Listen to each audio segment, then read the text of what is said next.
In 1999, I thought it'd be a very smart idea to escape from prison.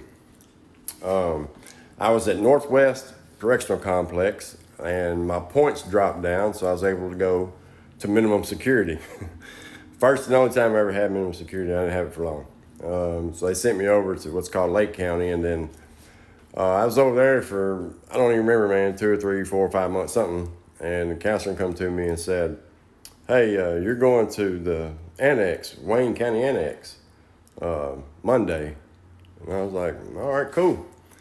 And so I got there. When I got to the annex, as soon as I come off the bus, they said, you got a television? I said, yeah. He said, oh, you can't have that. And I said, damn, you can't have a TV at the annex? He said, you can't because you're a technical violator, which meant I violated my probation to technically, which means I didn't catch a new charge. All it is. And so I was going to do 120 days and get to go home. So, my life kind of changed overnight. I was like, damn. But about 60 days into that, on a Friday, they called me in the office and tell me, no, when I was on the run in Texas, they found out I'd caught felony cases. I was no longer a technical violator. And that sometime in an upcoming week, they was going to send me back across the fence, which means back to the compound. And so I was like, all right. So I sit there and thought about this shit all weekend, me and another dude. And so, like I said, I was young and stupid and thought it would be a great idea just to escape. They take you out to work on these little work details. And I knew where I was at, kind of, sort of, but not really. But at lunchtime, you would usually go to a little church, and then the guards would go around front. It's only 2 little guards, and usually just one. There's 2 crews on this day. They just got a radio. They ain't got no gun or nothing. And so on this day, they went around front or whatever, and we went around back and took off. And we only had about a 10-minute jump on them. And we hit this tree line, and the tree line was only about 25 yards wide. And then it was straight into the wide open cornfields. And it was June, so the corn was about chest high, waist high, chest high, something like that. And so anyway, we got in this power line where the power lines are.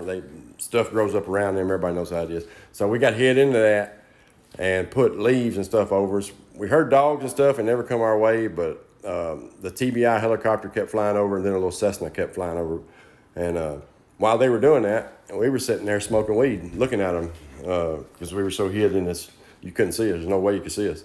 And that lasted all day long. Again, it's June, man. It don't get dark till 9 o'clock. So we had to sit in there till about 9.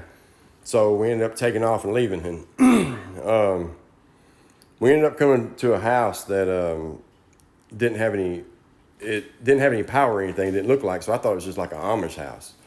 And but it come out, it was somebody's like party house or something, because the only thing it had in it was a bed, a recliner, and a refrigerator full of beer. Nothing to eat, and we were starving to death. And so get on through it. So we ended up drinking that beer and passing out in this house. We don't know where we're at anyway. So all day goes, nighttime comes. The next morning about 3 o'clock, I was like, man, I'm hungry, man. And so we come up with the idea we was going to go somewhere and get something to eat. That's all we was going to do if we had to go in somebody's house or whatever. So there was this house, long story short, this little dog kept barking. We didn't think nobody was there. Went and knocked up on the door, and this woman answered. And she's standing there in a pair of underwear and a T-shirt.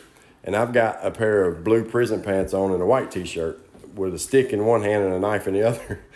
And she said, oh my goodness, you scared me. And I just kind of gave her the spiel. Look, man, I'm hungry. She's like, I know who you are. Come on in. And I was like, damn. So we go in there, and again, she don't have any clothes on pretty much. And I said, do you have an old man? And she's like, yeah, he's in there. And I'm like, oh, yeah, I'm thinking gun. So I go in there, and dude's just sitting there in his little Fruit of the Looms trying to light a cigarette, shaking, nervous as hell. And I was like, oh, man, we ain't going to do anything, man. We just wanted something to eat, or whatever. And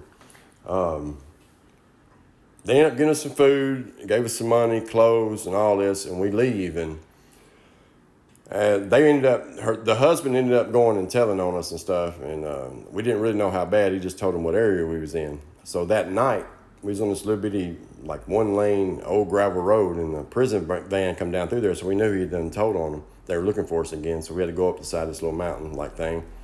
And as we're up there, there's a house down in the valley, and you can hear everything people are saying. And this truck pulls up in there, and you can tell the people in it have been drinking by the way they're talking. But there's this little boy, and he says, hey, man, them two dudes that escaped, they're in this area, man. They got $100 and some food and something else. And one of them dudes said, hell, they're doing better than we are.